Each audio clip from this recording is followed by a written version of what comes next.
Billy, nice of you to join us. Missed you the other day. So, y'all good? All right. Tuesday practice in the books. Good to be game week 2.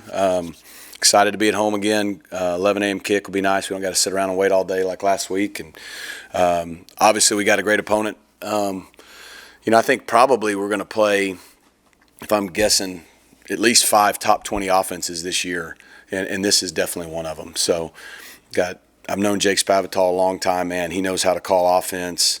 I remember we recruited Sawyer Robertson here. He's a winner.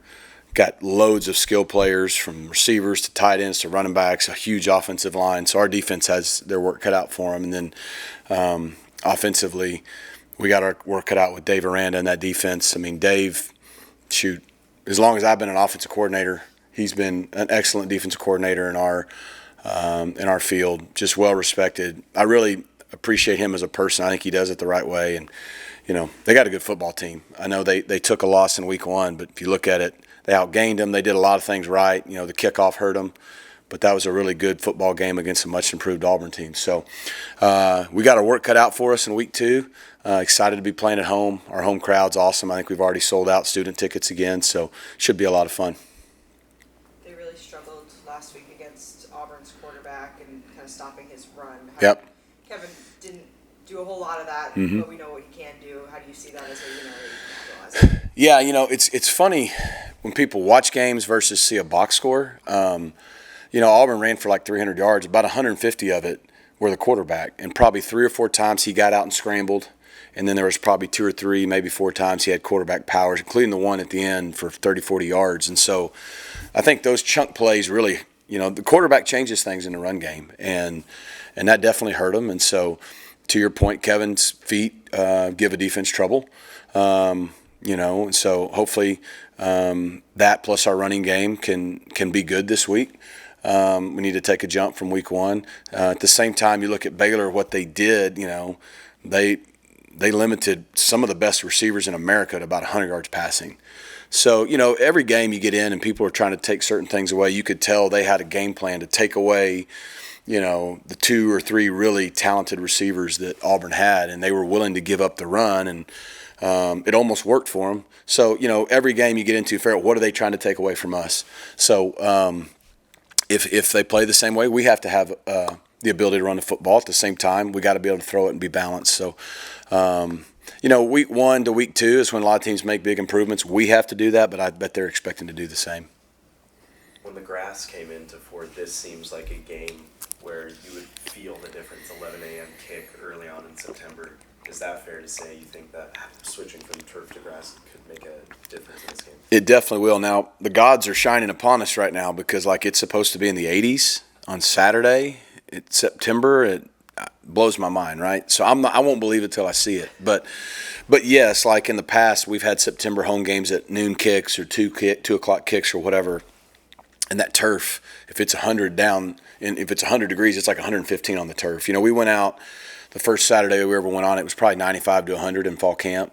And the guys walked out and instantly said, Coach, it's 15, 20 degrees cooler. It just feels – so it definitely will help both teams in terms of just the heat. I mean, it's still going to be hot. They're going to be playing a really hard game. So conditioning week 2 and all that will still come into play. But however hot it is, it'll be a whole lot better on that grass. Do you feel that guys handled the grass well? I know they play on grass before, but on your home turf, so to speak. I think so. I mean, first of all, it looked awesome.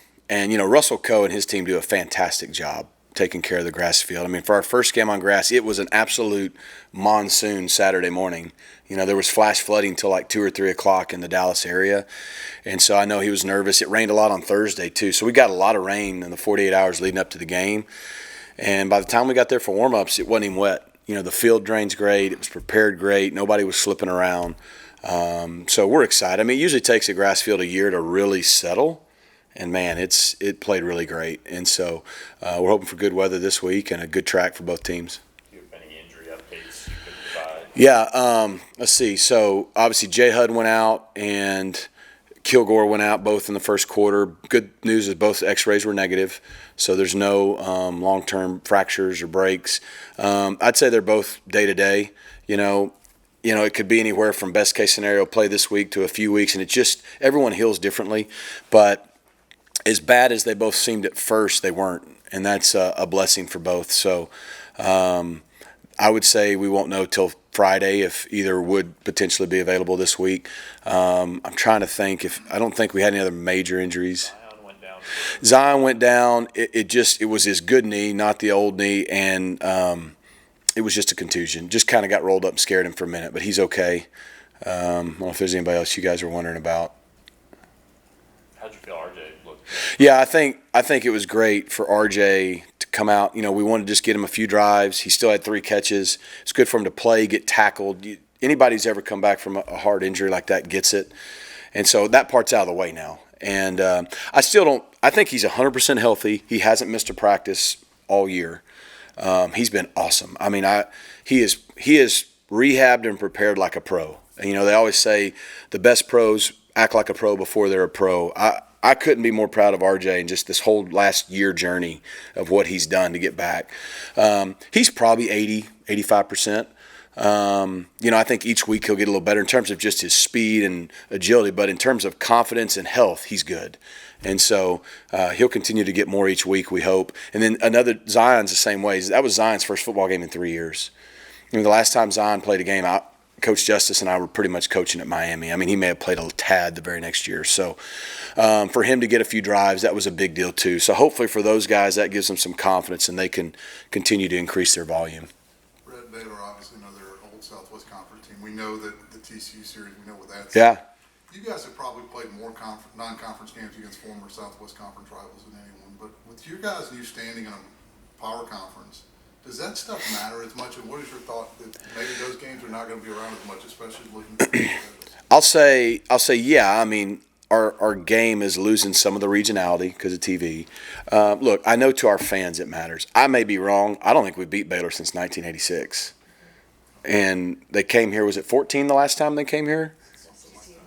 14 or 16. I think 14 and we went there, and I mean they got after us pretty good back then, right? I mean, this is a new SMU, it's a new day, but we haven't beaten Baylor since anybody on our team was even remotely thought of being alive. You know what I mean? And so so the games matter to our fans because the Southwest Conference, we all know the history of what the Southwest Conference was. So that is important. And then you just think proximity. I mean, from recruiting, a lot of these guys, I always look at it from a player standpoint when you have these games, whether it's us and TCU, us and Baylor, us and Houston. It's more that these guys all grew up playing together and probably were all recruited by similar schools. And so I think that adds to it. I bet our guys have a lot of friends on that team and vice versa, and same thing in coaching. Like I said, I think the world of Dave Aranda. I think the world of Jake Spavital. But on Saturday, we both, including them, want to win. But I do think you're going to see, it's good for the game, but at the same time, you're looking at the way probably other schools are going. I mean, Baylor just played a great national game against a team like Auburn. We're going to continue to do the same with the Notre Dames, the Oklahomas, the LSUs. And it's just kind of the new normal in college football now. And if we've learned anything in college football, just wait a few years and who knows what it'll look like. So, how much do you know about the old Southwest Conference? I know a lot. I grew up in Arkansas. And my first 10 years of my life, it was the Southwest Conference. And I know the history of Arkansas. I know the history of SMU. In Arkansas, when you grew up, it was you with all the Texas schools. And you'd come to Dallas to Reunion Arena for the Southwest Conference tournament. The Cotton Bowl was the goal. It was the prize. And I remember 88 and 89, Arkansas played in the Cotton Bowl, played UCLA and Troy Aikman one year, played Tennessee one year. And so, those are big deals, right? I also remember 1992, and I remember when the Southwest Conference broke up because Arkansas decided to go to the SEC, and then, Texas, and they went to the Big 12. And so, I remember all that. I remember Arkansas playing SMU when I was young, and so I got great respect for what the Southwest Conference was, all the schools that were part of it. I grew up watching coaches like Grant Taft coach at Baylor. So, it's neat. I mean, and I think that's what makes it good for our fans. The offensive line kind of shuffled throughout Saturday's game. What did you take away after getting a chance to look at that film? And do you feel like you guys are closer to finalizing that? Yeah, and I don't think we really shuffled too much early on. I mean, with Chamblee being out last week and Alex Woods being out, we're still probably a little limited on all the shuffling we can do. I mean, I thought Bates had a solid game at center. I think PJ was like the second highest graded tackle in America in week 1. I thought Logan was Logan. He was incredibly solid and reliable. Savion had 2 holding calls. I mean, one was definitely a hold. The other one, I still am looking for it. So, he played better overall. And I think, we know that Addison's, I think, looking to make a big jump this week. So it was good to get Zion in there. It was good to get Nate in there. You got to have 7 or 8 guys, and in the first game, you definitely want to rotate as you get into the season. There's not much more to find continuity. Is to get guys reps, get them fresh. It's great to get Draymond and Abel in there because those are 2 freshmen that I think, again, you look up to conference or week 5, 6, 7, 8, like they're going to be at a different level, and they're probably going to have to help us at some point this year. So, I don't think you'll see a ton of shuffling just to shuffle. If it is, it'd be to give a guy a blow. Or because I think we feel solid about our guys and who we just got to. We know the areas we got to get better this week as a unit. What makes Sawyer Robertson and their passing game in particular difficult? Yeah, well, Sawyer's just tough. He's a competitor. I mean, like I said, I remember sitting at the Chick-fil-A with him here and his dad when we recruited him on campus, and he ended up going to Mississippi State, I believe, and then transferred to Baylor and ended up. Wasn't the guy they brought in to be the starter and just found a way to be the guy. And what he did last year for them was really incredible. And you just watch him even the other night, the toughness. I mean, he was getting hit and he pops up. He delivers the ball. He's a competitor. He can extend plays. He can tuck it and run if he needs to. And he gives his guys chances. He throws with elite confidence. But I think he just gives them leadership, toughness, and edge, and that's what you want at the quarterback position. So make no mistake, we know we're going to have to beat these guys on Saturday because they're really good, and they're going to be a hard challenge to overcome. And then, the jump from week 1 to week 2 as far as tackling, how do you feel that looked? And then Bryson Washington and what issues he presents for Baylor? Yeah, we had sometimes we didn't tackle great in space the other night, but then we had sometimes we did. It's going to be a different thing with these guys. I mean, every position, the slot receiver is unbelievable. I remember Michael Trigg. We recruited him out of high school, and I was at Miami out of Tampa. I mean, he's massive. He's a matchup problem like our tight ends are. Their outside receivers are good. Obviously, Bryson Washington and the freshman running back are both really good. And that line is big. I mean, they lean on you. They get downhill. They have the RPO game, which puts you in conflict. They can spread you out really, really wide and get those one-on-one matchups and get the ball in space. And so I think tackling in space is going to be huge for both teams. And so you do hope week 2, now that you played a game, even the older guys, the Zays in the world, like that, they'll be crisper in week 2 and tackling in space, and I expect us to be. All right. See you guys.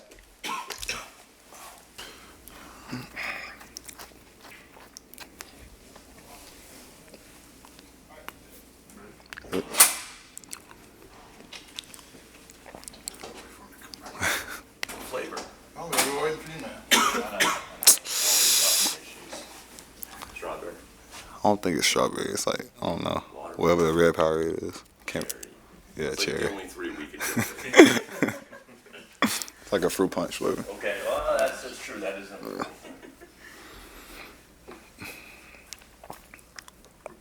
You guys good? Yeah. Kevin, there's a lot of history in this rivalry between SMU and Baylor. We've played since 2016, but how much do you and the guys know about it, and do these in-state matchups mean anything to you guys as players? Yeah. Many of you were probably recruited by both schools. Yeah, I really don't know too much about it. Haven't heard too much about it, honestly. But, I grew up watching Baylor. My uncle played for them, Corey Coleman. So I grew up watching them as I was growing up. And I know, any in-state rival game is, it's pretty big. So I'm just looking forward to getting after them and playing them. And, a top school that I was looking at. So, yeah, I'm ready to look at them. Anytime you guys are playing TC or Baylor, we bring up the Southwest Conference. What do you know about the Southwest Conference, if anything? Because it was long before. Yeah, I don't really know too much about it. I mean, I heard of it, of course, but kind of something I really don't know about. I just know SMU was in there a while back. That's the only thing I really know, honestly. So yeah, that's the only thing I know. Don't really know too much about it. I mean, I'm sure it means a lot to some of the fans that have been around for a long time. But do you think it makes a difference, though, that now that SMU's made itself and now it's back in another power conference. Yeah, definitely.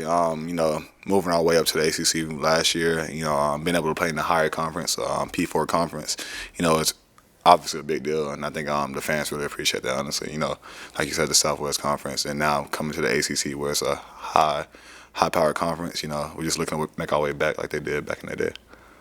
Now that you've got a chance to watch the film, was there anything that surprised you about your play, or good or bad? Not really surprised. Like I said, last it was kind of, you know, average, just mediocre. I mean, I feel like I did some things really good, and then some things wasn't up to my expectations. So, you know, just looking at that, hoping to fix hoping to fix some mistakes for next week, or this week coming up. You got a chance yet to watch the Baylor film, I guess. I mean, Yes, you've sir. seen what Jackson Arnold was able to do Right. with his feet against Baylor. Yes, What sir. does that give you confidence on? And what did you see maybe that you could? Yeah, I mean, definitely seeing him rush for that amount of yards was like 130 or something like that. You know, it's kind of eye-opening for me that I can do the same thing, honestly. You know, if they give me the gaps to run, why not take off and go get some yards, pick up some yards? And I think that would be the main factor for our team, you know, this week, just to, you know, be able to run the ball for sure. The freshman receivers now, you know, being forced into a little bit more action. I mean, in game one, what did you learn about some of those guys you got to Yeah. work with? Yeah, I think those guys are ready. You know, they came in. You know, J. Hud got hurt the first play. Jalen Cooper came in and made an impact. You know, immediately he had like 70 yards, a touchdown, his first collision touchdown.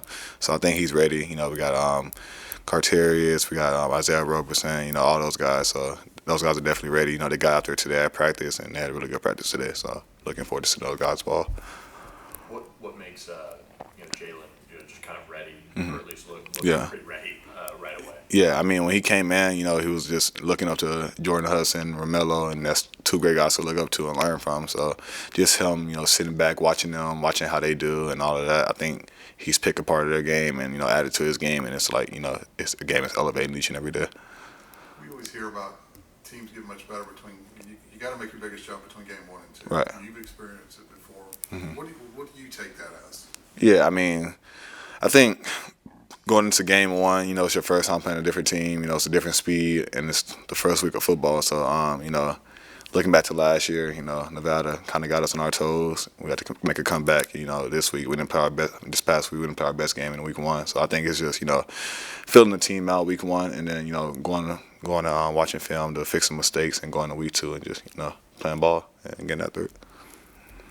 Each of the running backs had different moments of success last week. Is Right. that something you're just expecting more of the same for each guy to have different little pockets? Yeah, definitely. You know, all of those guys can play, so I'm looking forward to them just, you know, getting in the game, making plays, making explosive plays, and all of that. And I know they're capable of it, so I'm just looking forward for them to do that.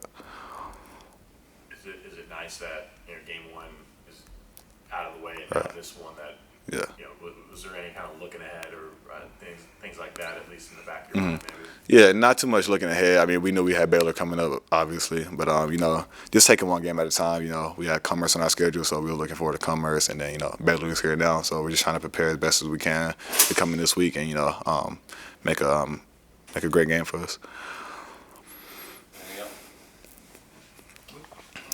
Thank you.